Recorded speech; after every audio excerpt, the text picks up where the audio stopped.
How often do you struggle with thoughts that you don't want in your head?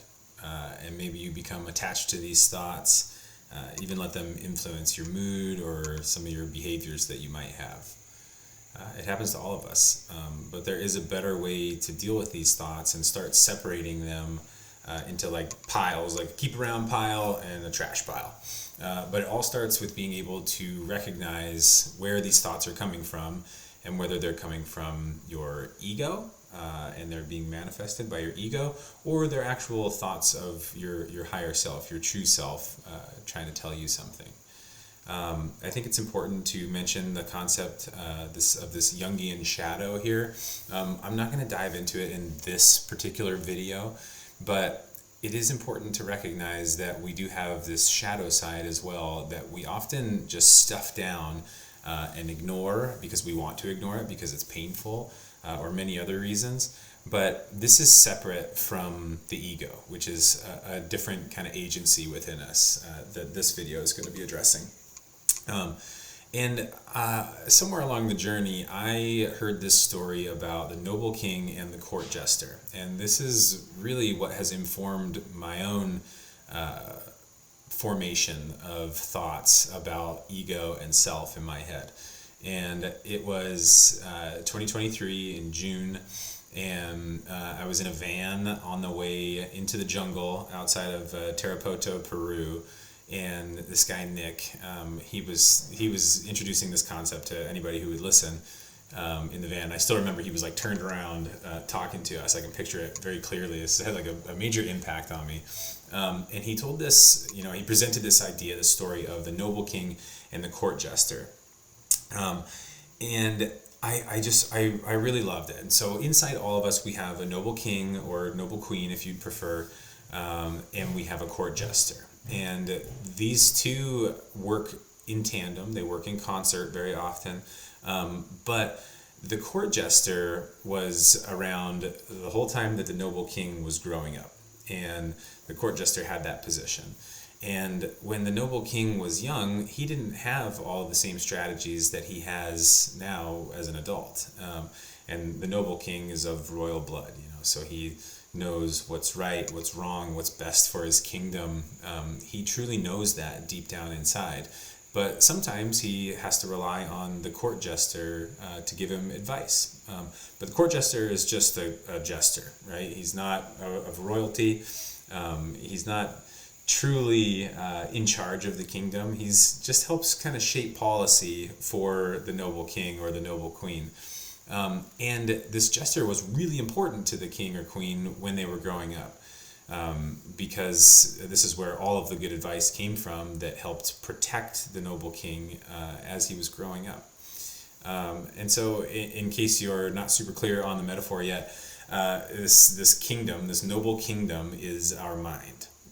And it is absolutely affected by the words and the strategies that our court jester crafts over time, as well as the wants, the needs, the desires that reflect our noble kings and queens. And so often we don't end up pursuing something because we're afraid of what our friends or family might say. We think that we might not be good enough to do something. And you kind of have to ask yourself, like, why would our court jester counsel us any differently? He doesn't want to see the noble king hurt because he knows what it feels like for the noble king to hurt. And that is just imprinted in the court jester's brain. And more often than not, our ego is what has protected us from really difficult feelings and feeling our way through the most difficult emotions as we've grown up. And so as we continue to develop, our jester starts to get craftier and craftier with some of the things that he may present to us. And this is reflected through our behaviors, but it's important to know that this is normal functioning behavior. So many times, like, we think of, if we have a behavioral problem or if we have something that we're struggling with, we think this is abnormal. But this is completely normal. It's a reflection of a completely normally functioning nervous system. It's the function of a completely normally functioning brain. with an ego that is protecting us. And I think the perfect example to bring up here is like addiction. I think that's a pretty easily accessible example. But an addiction is not all bad. We see this societal kind of label of an addiction, and we just automatically assume that it's all bad. But this addiction is usually doing something for us, and it's important that we remove judgment from the situation, and we say, okay, like, what is this addiction, or what is this behavior? What are these thoughts? What are they actually doing for us? We got to get to the bottom of it. And so we say, okay, yeah, like maybe I'm drinking because it helps numb me to the stress that I'm going through, and like that makes total sense. And removing judgment from the situation is such a powerful tool that we have. Ram Dass has a great strategy, and he uses it for other people, but I think that we can apply it to ourselves as well. And he says, turn people into trees. You don't walk into a forest and see all these different trees, and some are big and some are small, some are like knurled and some look beautiful. You just kind of like innately understand that they develop differently. Like a particularly small one, maybe it grew up not near a source of water, or maybe there was a bigger tree next to it that was like siphoning all the resources. We don't judge that tree for having grown up differently, the same way that we do humans. We don't ever think about that. We just judge the human in the moment. And so we can really start practicing turning other people into trees. But we can even do this with our thoughts, and we can start turning our thoughts into neither good nor bad functions of our brain, and we can kind of start to approach them objectively, and we can kind of observe this. We become an awareness that observes our thoughts and emotions, and we are not controlled by our thoughts and emotions. And so, how our minds develop over time really matters. And most of the negative behaviors that we exhibit as adults, they come from barriers that our ego has put up somewhere along the way, normally when we're younger, and too young to kind of like realize even what's happening. It's like an automatic defense mechanism. Jung kind of had this idea that most mental afflictions, particularly depression and anxiety, stem from our inability to accept and integrate actual real suffering into our lives. And that's not to say that addiction and depression are not forms of suffering. They are. But a lot of modern ways of dealing with these afflictions are they address symptoms, and they don't address the root problems. And the root problem is usually our inability to accept a burden of the past or a fear of the future, and then integrate it into how we function, in our daily lives. And so this inability to do that is absolutely a function of our ego that is just protecting us from having to face these things. And so along the way, we develop what are called adaptive survival patterns, and they have a lot more influence on us than we might even realize.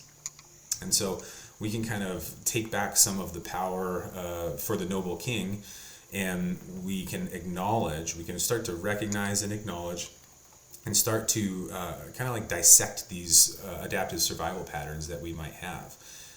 So if it's helpful, you want to grab a piece of paper, and on one column you write my adaptive survival patterns, and just leave some space underneath it, and then are protecting me from, and leave another space under there. And so this could look like any number of things. You just have to think about how it applies for you. It could look like, I drink in order to not feel stressed out about my job. I'm hypervigilant, so I feel like I'm prepared for anything. I don't work out because I'm afraid of what people in the gym might think I look like. I don't publish anything on YouTube because I'm afraid that my videos aren't polished enough and people will have something negative to say about it, or a million other things like that. And so as we progress through our adulthood, the more the better we get at separating our true selves from our egos, and we acknowledge these adaptive survival patterns that our ego has constructed. And then we kind of start to take control over that volume dial on the court jester. I think a lot gets made out of ego dissolution, and we have to minimize the ego, get rid of the ego. kill the ego, and it can be helpful sometimes. It can be helpful sometimes, especially when connecting with your higher self. But we're humans, and our egos are how we interact with the external world. They're very, very important. And we can't just float through life egoless. It's unless you're a Tibetan monk that is spending his entire life meditating on his consciousness and stopping that consciousness from chasing its own tail like it loves to do. It's really impractical for most people to destroy their ego and live without it. So more importantly, we want to cultivate a healthy relationship with our ego. And then, just realize that we don't always have control over the thoughts that arise in our head or the emotions that arise for us, but we do have control over how we engage with them. And so if we practice this enough, and if we look at ourselves honestly enough, we can start reaching this next level of consciousness. And we end up becoming witness to our stories. We observe our stories rather than being the actors, like the main protagonists in our stories. Ram Dass makes this analogy of it's like a flashlight turning the beam in on itself. And we can start creating this way of thinking through just consistent, gentle discipline of examining our thoughts as they come up and sitting with them longer and longer, and as long as it takes to kind of regulate ourselves and be honest and open about where the thoughts might be coming from. If this video was interesting to you or informative or you liked it, I'd love it if you drop a like or a subscribe. I've got a lot of content planned. I'm going to get better and better at this.